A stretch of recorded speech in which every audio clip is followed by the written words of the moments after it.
बांग्लादेश में आज का दिन हंगामेदार रहने वाला है। जी हां, शेख हसीना पर आज बड़ा फैसला आने वाला है। हसीना पर फैसले को लेकर सेना भी अलर्ट पर है। पुलिस ने उपद्रवियों को देखते ही गोली मारने के आदेश दे दिए हैं। रविवार को ढाका में कई जगहों पर क्रूड बम विस्फोट भी हुए हैं, तो पुलिस ने उपद्रवियों को देखते ही गोली मारने के आदेश दिए हैं। इसी से आप समझ सकते हैं कि हालात किस कदर बांग्लादेश में है और आज का दिन बेहद अहम है। और देखिए, जब से सत्ता परिवर्तन हुआ है तब से ही आप देखिए कि किस तरह के हालात बांग्लादेश में रहे हैं और ऐसे में आज बांग्लादेश में फैसला जो है वो आने वाला है। बांग्लादेश की राजधानी ढाका में आज का दिन हंगामेदार रहने वाला है, क्योंकि पूर्व प्रधानमंत्री शेख हसीना के खिलाफ चल रहे मामले में आज फैसला आने वाला है। फैसले से पहले ढाका में माहौल भारी है, सड़कों पर सन्नाटा है, सुरक्षा एजेंसियों में खलबली है, सेना तक अलर्ट पर है। कई इलाकों में कच्चे बम फटने की घटनाएं सामने आई है, जिससे दहशत और बढ़ गई है। रविवार को ढाका में कई जगहों पर क्रूड बम विस्फोट हुए, हालांकि किसी की भी मौत नहीं हुई है, लेकिन इन धमाकों ने बता दिया कि हालात किसी भी वक्त बिगड़ सकते हैं। कहा तो ये भी जा रहा है कि यूनुस सरकार की मंत्री रिजवाना हसन के घर के बाहर भी विस्फोट हुआ है। सुरक्षा एजेंसियां मान रही हैं कि फैसला आते ही हालात हिंसक हो सकते हैं, खासकर क्योंकि हसीना के समर्थक और उनके विरोधी दोनों ही आशंकाओं में जी रहे हैं। पुलिस ने उपद्रवियों को देखते ही गोली मारने के आदेश दे दिए हैं। भारत में रह रही 78 वर्षीय शेख हसीना बांग्लादेश की सबसे लंबे समय तक सत्ता में रहने वाली नेता रही हैं। पिछले साल स्टूडेंट्स प्रोटेस्ट पर हुई सरकारी कार्रवाई के बाद उन्हें सत्ता से बेदखल किया गया था। उन पर मानवाधिकार उल्लंघन और हिंसा के आदेश देने के आरोप हैं। हसीना इन आरोपों से इनकार करती रही हैं और अगस्त 2024 से भारत में निवासन में है। अदालत ने उन्हें गैर हाजिर में सुनवाई के बाद आरोपी बनाया है। आज का फैसला ये तय करेगा कि बांग्लादेश की राजनीति किस दिशा में आगे बढ़ेगी। क्या शेख हसीना की वापसी के रास्ते होंगे या वो राजनीतिक शहादत के रूप में मजबूत होकर लौटेंगी। और रैनिक दत्ता हमारे सहयोगी, ज्यादा जानकारी के लिए इसी खबर पर हमारे साथ। रैनिक, देखिए, जब से बांग्लादेश में सत्ता परिवर्तन हुआ है तब से बांग्लादेश के हालात काफी ज्यादा बदले हैं। बांग्लादेश के अन्य देशों के साथ संबंध बदले हैं, इनफैक्ट भारत के साथ भी संबंध बदले हैं। आज जो फैसला आएगा उससे न सिर्फ शेख हसीना की बल्कि बांग्लादेश की राजनीति में भी बहुत फर्क पड़ेगा। रैनिक,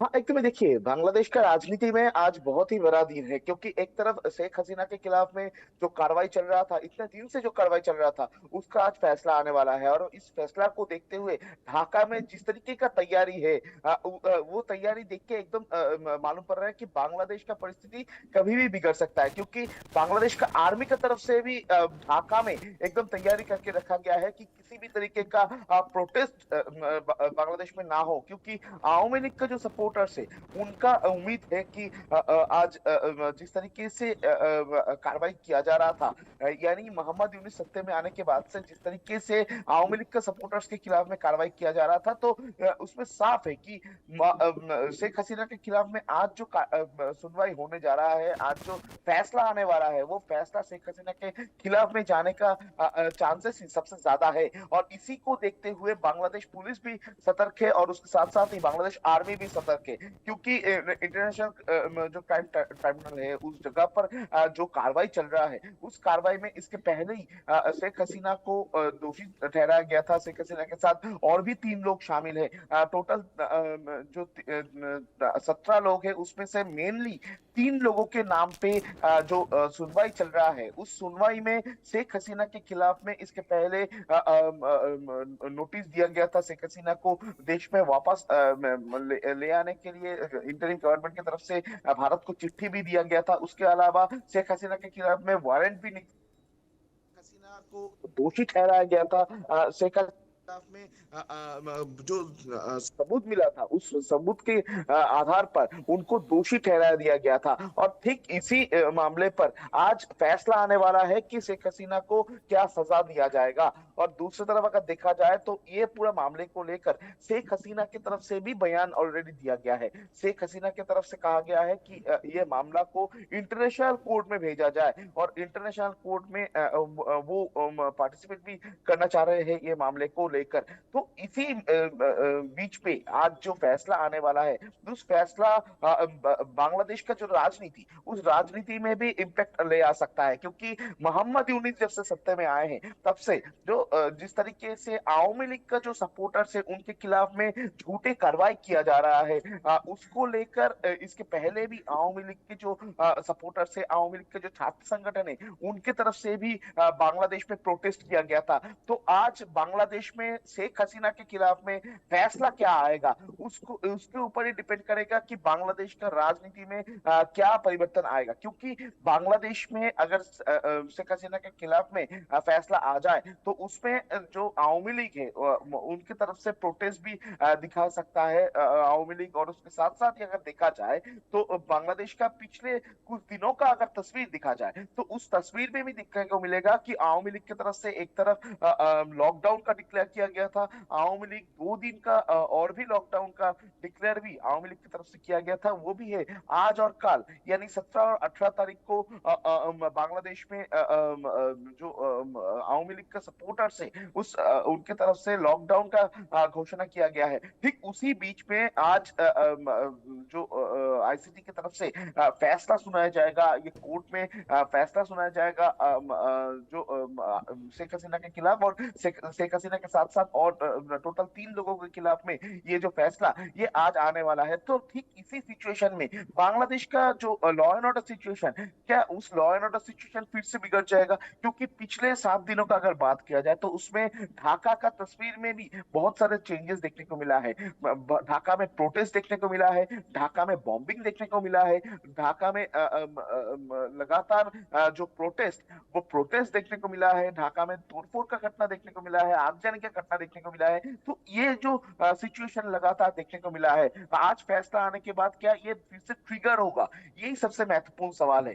दूसरी तरफ यही सवाल सामने आ रहा है कि आज फैसला क्या आ सकता है, क्योंकि जिस तरीके से शेख हसीना के खिलाफ में कार्रवाई किया गया है, जो जो बातें रखा गया है शेख हसीना के खिलाफ में, जिस तरीके से सबूत शेख हसीना के खिलाफ में कोर्ट में पेश किया गया है, उसी के आधार पर फैसला क्या आएगा ये भी बहुत ही इंपॉर्टेंट है। क्या शेख हसीना को देश में वापस ले आने के लिए कोई फैसला आएगा? क्या शेख हसीना के खिलाफ में फांसी जैसे कोई सजा का घोषणा किया जाएगा? क्योंकि जुलाई अभ्युत्थान जो हुआ था, जुलाई महीने में जो घटना ठीक है, घटा बिल्कुल था रैनिक देखना अहम होगा कि क्या कुछ होता है। अच्छा रैनिक देखिए, एक बात तो ये भी है कि जिस तरह से शेख हसीना पर जो आरोप लगे हैं वो बेहद गंभीर आरोप है, मतलब कुल मिलाकर उन्हें फांसी देने की मांग की जा रही है। और ऐसे में चाहे फैसला पॉजिटिव हो या नेगेटिव हो, बांग्लादेश में हालात बिगड़ने के ही ज्यादा चांसेस है, रैनिक ये कहा जा सकता है। हाँ एकदम ही, बांग्लादेश में जो सिचुएशन है उस सिचुएशन को अगर देखा जाए तो उस सिचुएशन में बांग्लादेश में अगर शेख हसीना के खिलाफ में जो भी कार्रवाई हो, जिस तरीके का ही फैसला आए, तो उसमें हालात बिगड़ने का चांसेस सबसे ज्यादा है। और ये हालात बिगड़ने का चांसेस सबसे ज्यादा है इस बारे में बताया जा रहा है क्योंकि बांग्लादेश में शेख हसीना के खिलाफ में ये जो कार्रवाई चल रहा था, इस कार्रवाई में इसके पहले भी शेख हसीना को फांसी देने का मांग किया गया था। दूसरी तरफ जो एडवोकेट्स है उनकी तरफ से भी शेख हसीना का अगेंस्ट में जो एडवोकेट्स है उनकी तरफ से भी लगातार अपील किया जा रहा है कि शेख हसीना के खिलाफ में जो सबूत मिला है उस सबूत के आधार पर उनको फांसी दिया जाए। यानी शेख हसीना के खिलाफ में अगर फांसी का सजा आ जाए तो उसमें जो आवामी लीग का सपोर्टर्स है उनके तरफ से प्रोटेस्ट भड़काने का एक चांसेस है। दूसरी तरफ अगर देखा जाए तो बांग्लादेश में जिस तरीके से कार्रवाई हुआ है, रहिए हमारे साथ, जरा इसी से जुड़ी एक जो जानकारी आ रही है वो अपने दर्शकों को दे दें। बांग्लादेश में ढाका समेत 4 शहरों में हिंसा भड़की है।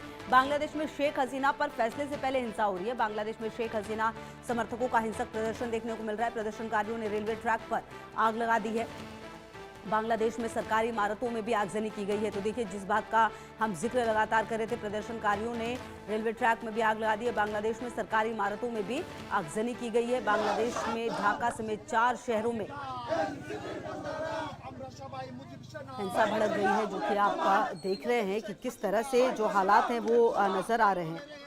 तो रैनिक की भी लगातार मौजूदगी हमारे साथ है। रैनिक देखिए, हम यही बात कर रहे थे, चाहे फैसला जो भी आए, बांग्लादेश में जो हालात हैं वो बिगड़ेंगे ही।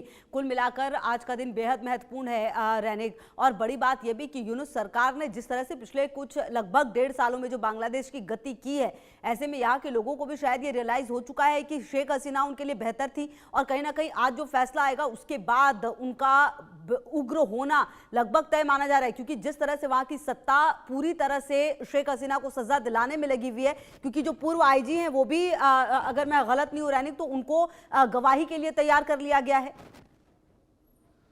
हाँ, एकदम ही। बांग्लादेश में शेख हसीना के खिलाफ में एकदम मजबूत सबूत जो है वो तैयार किया गया है। और बांग्लादेश में ये जो मामला चल रहा है, इस मामले पर इसके पहले भी शेख हसीना के खिलाफ में बयान देने के लिए बहुत सारे लोगों को तैयार किया गया था, जिसमें जो जुलाई महीने में जो घटना घटा था, उस घटने के साथ जो लोग शामिल थे वो भी उनका फैमिली मेंबर जिस तरीके से मौजूद है, उसी तरीके से उस टाइम में आर्मी का जो जिम्मेदारी में था, उस टाइम में पुलिस का जो जिम्मेदारी में था, उनको भी शेख हसीना के खिलाफ में बयान जो देने के लिए तैयार किया गया था, उनका बयान भी रिकॉर्ड किया गया है, उनका बयान लिया गया है। तो इस जगह से एकदम साफ है कि ये इस 1.5 साल का अगर बात किया जाए मोहम्मद यूनुस का, इस टाइम पे एक बार तो देखने को मिला है कि शेख हसीना को किसी भी हालात पर देश में वापस लाने का जो मांग, वो लगातार ये गवर्नमेंट की तरफ से किया गया है। और शेख हसीना सिर्फ नहीं, शेख हसीना के साथ साथ ही शेख हसीना का जो करीबी है, उनके खिलाफ में भी लगातार जो कार्रवाई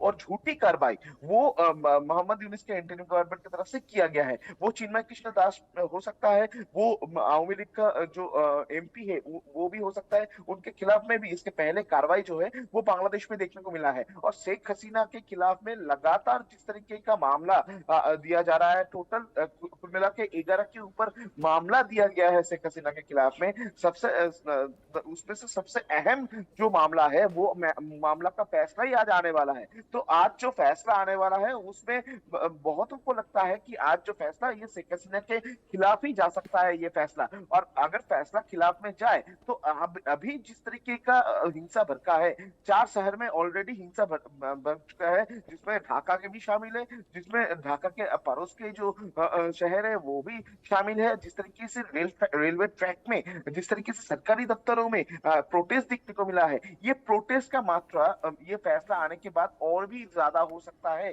क्योंकि जिस तरीके से बांग्लादेश का परिस्थिति है, वो परिस्थिति आम जो जनता है, बांग्लादेश के जो आम नागरिक है, वो भी नहीं सहन कर पा रहे हैं। क्योंकि बांग्लादेश में इंटरिम गवर्नमेंट फॉर्म होने का 1.5 साल बीत चुका है, मगर अभी तक बांग्लादेश का लॉ एंड ऑर्डर सिचुएशन वो सही नहीं हुआ है। बांग्लादेश के लॉ एंड ऑर्डर सिचुएशन को लेकर लगातार जो सवाल, वो सवाल पैदा हो रहा है। इंटरिम गवर्नमेंट का सिर्फ लक्ष्य है कि किसी भी हालात पर आवामी लीग को रोका जाए, आवामी लीग को इलेक्शन में पार्टिसिपेट ना करने दिया जाए, और उसके साथ साथ ही शेख हसीना को देश में वापस ले आकर शेख हसीना के खिलाफ में कार्रवाई जी, किया जाए। इस तरीके का जो प्लानिंग पहले दिन से ठीक मोहम्मद है यूनुस रैनिक, के रहेगी इंटरिम इस पर गवर्नमेंट। लगातार नजर कि किस तरह से बांग्लादेश में हालात जो है वो आते हैं